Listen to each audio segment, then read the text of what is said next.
I own a women's football club. I love football. I love women, so yeah. Women football, yeah, it's we working gotta out think for you, it's working right now. In Ghana, I was a local champion. Right. Dude, I didn't even have to do anything. Right. Just by showing up on the pitch without training, I can dribble everybody there and score amazing goals because everybody else sucked. Right. But then I went there and I saw my level. Everybody there, girls there have been training since they were in the womb, since they were born. But what advice would you have for diasporans, expats, or people trying to come to Ghana just to invest or just do something in Ghana? What advice would you give them? It's the same advice which everybody hears and everybody has and what they're already thinking about. Just do it. Just do it. Just do it. Right. All the stories I've heard about diasporans who have come to Ghana and are thriving, yourself included, is I just quit my job and I just came. So all my things that all my business, everything that I'm doing, I just did it and just hope for the best, prayed, whatever, and it happened. Like a virus in your soul, don't give up and take.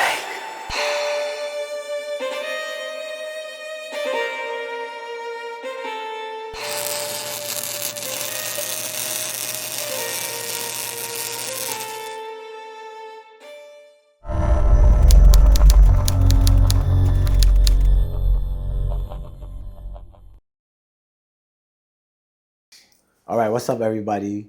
I'm here. This is Jolu. This is Jolu, right? Definitely Jolu. I'm in Jolu with Madam Cleo. Madam Cleo, she is someone who has lived abroad. She doesn't call herself a diasporan, so I can't call her a diasporan, but she's a diasporan. But Madam Cleo, thank you for being here.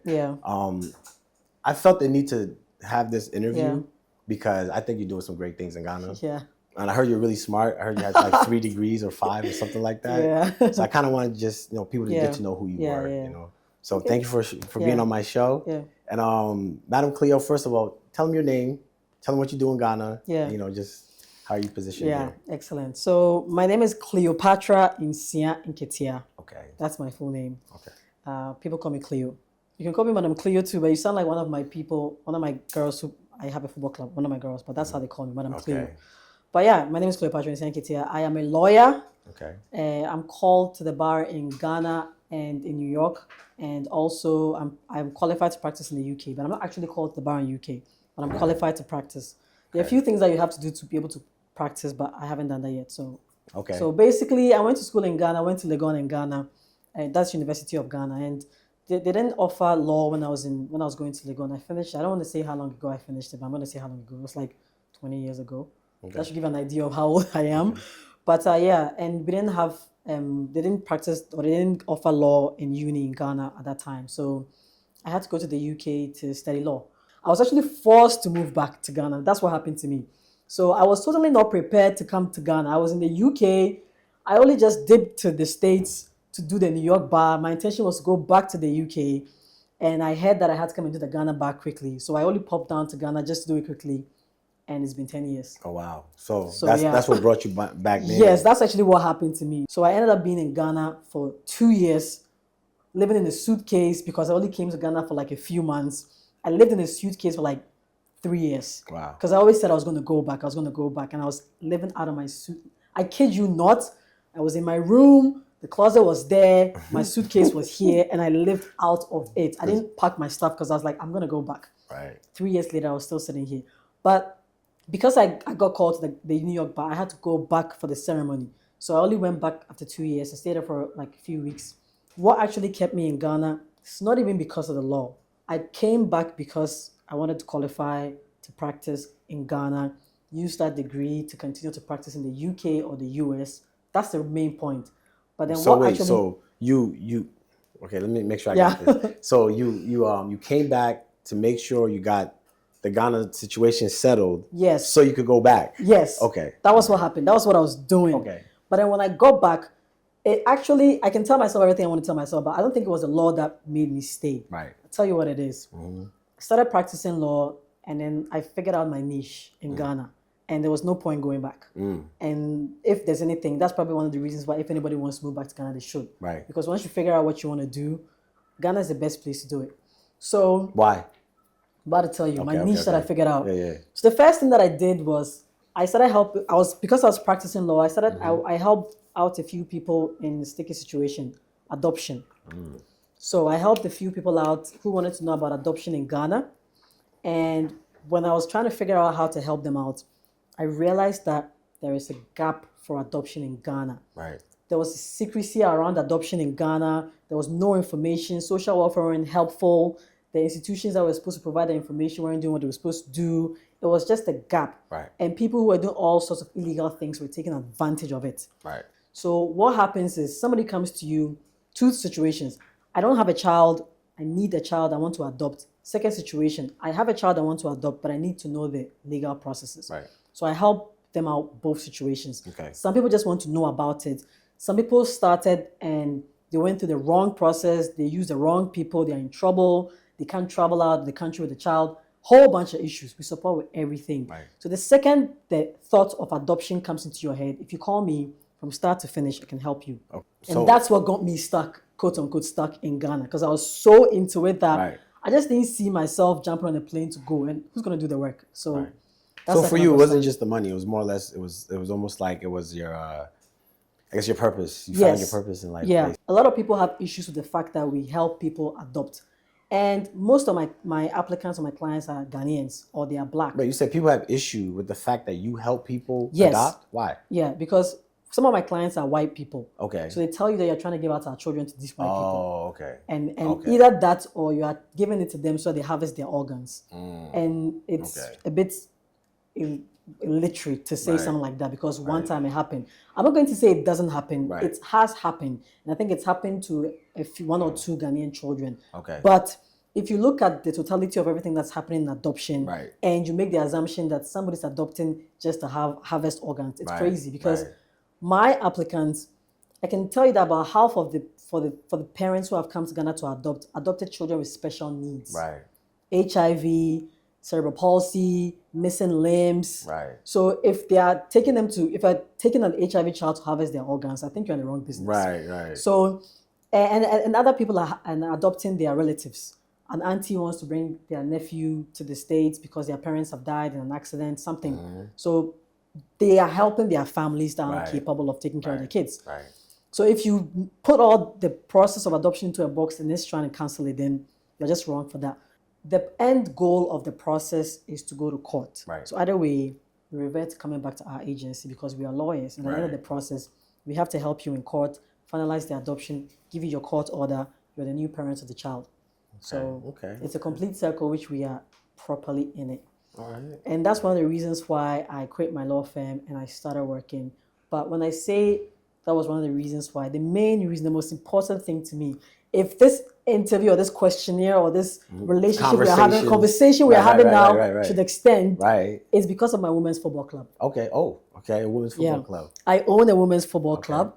And when you own it in Ghana? Yeah, I own it in Ghana. Like soccer football or American football? Yes, like soccer, women playing football, kicking with their legs. Okay. I love football. I love women, so women football, yeah, it's working out for you, working right now.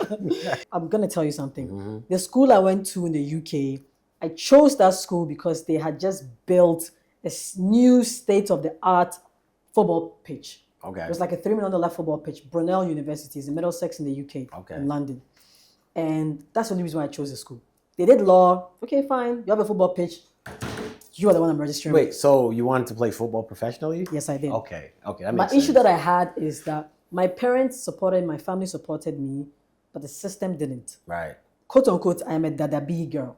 So what that means is Dada B stuff. What does that mean? What does that mean? It means that I like fancy things. I like to be you're cuddled. bougie. Yeah, exactly. So say that you're bougie. Yeah, I don't want to use the word bougie, but you're like, okay. So this is me, little old bougie girl in secondary school, and I get called to play for the Greater Accra region.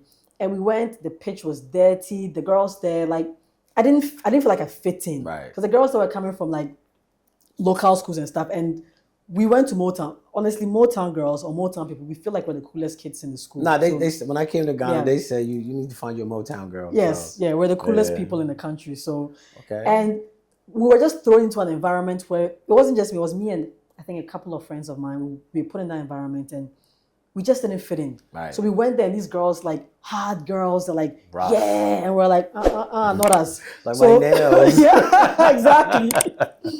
So we didn't go back like the second and third training session. We just didn't go back.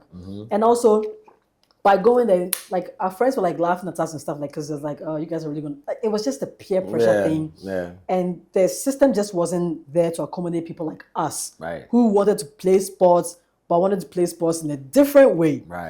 So it just wasn't working out for us. So I didn't go. But when I was going to the UK, I realized that, okay, I could actually do this in a state of art facility and do this. I'm going to become a professional footballer. I'm going there to pretend I want to become a lawyer, but by the time I'm done with this 3 years in the UK, I'm going to be playing for Chelsea. I'm going to be playing for whoever it is. I'm going to be a footballer. And then I went to the UK, all the facilities in front of me, everything available. I was like, I don't think I want to be a footballer. I realized that in Ghana, I was a local champion. Dude, I didn't even have to do anything. Just by showing up on the pitch without training, I can dribble everybody there and score amazing goals because everybody else sucked. But then I went there and I saw my level. Everybody there, girls there have been training since they were in the womb, since they were born. The pitches are available, the amenities are, everything is there. If you don't play football in the UK, it's your own fault. It's because you don't want to play. So when I got thrown into that environment and I realized that, whoa, this is super competitive. I started shrinking and backing up. I just wasn't any match for the girls there because they had everything.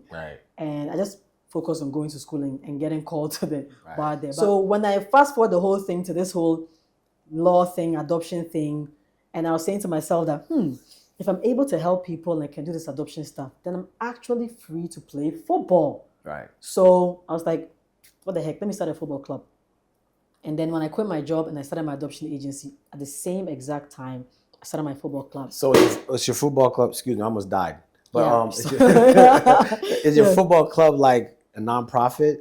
And, you tell us about that. Like, how does that work? My football club is actually a limited liability. So the name of my football club is Ridge City Football Club. Ridge City? Yeah, like Roman Ridge. Okay, Ridge City Football Club. Ridge, okay. So Ridge City Football Club. Okay. So do you pick up local talent, or how does that work? Yeah, so that's exactly what we do. What age group? How does that work? Can I join? I mean, nowadays I could be a woman. Shave it off and let's go. Right, let's do it, right? No, I'm just joking. I'm a guy, I'm a man. Okay. So the point of the club was to start a club for girls like me who work, who wanted to play football, who want one more chance at this game, who want to do what they can, but in the way that we bougie girls like to play football. Oh, okay. So I was trying to create a football club for girls who, let's say, they don't like to play on the street. They want to play on grass pitches. They want to look bougie. Yes, I don't want like okay, fine. Yeah, let's call it that. My nails. Yes. So that's what I was doing it all for. Right. Here I am, ignorant little me. I have a football club, telling my friends who like to play football, let's go. I put it out there that I have a football club. We're having training session today. And then we pop up there and there's like 50 girls who are there trying to join the club. Wow. And I was like, I didn't even set it up for you. I set it up for people like me, right, in their 20s, pushing 30 or whatever, just wanting to play football for fun. Right. And these young girls, 15, 16, 17, 18, who can run laps around me in seconds, right, here trying to join my club. And I was like, there goes the plan.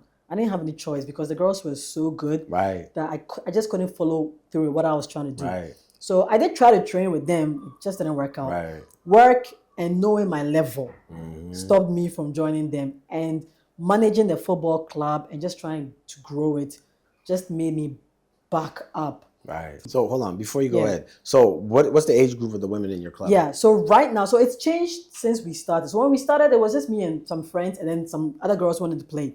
But then because of how serious and how crazy talented the girls were, right, we actually had to join the league. Because now there were so many girls who could play well. What's the league? Is that like a national league? So we have a women's Division 1 league, which is the second tier. And then we have the Women's Premier League, which is the first tier. So the girls were so good that we had to join the Women's Division 1 league, which is the second tier. I set up the club to have 3 different levels. So we have academy. So the academy is girls below 12 who don't know how to play. So 12 to like 5 years. They don't know how to play. They want to learn. They want to have fun. They want to just dabble. Nothing serious. Right. So 5 to 12, that's the academy. And then we have the development stage. So 12 to like 19. Girls that they know how to play a little bit, but they need help. They need to learn how to play.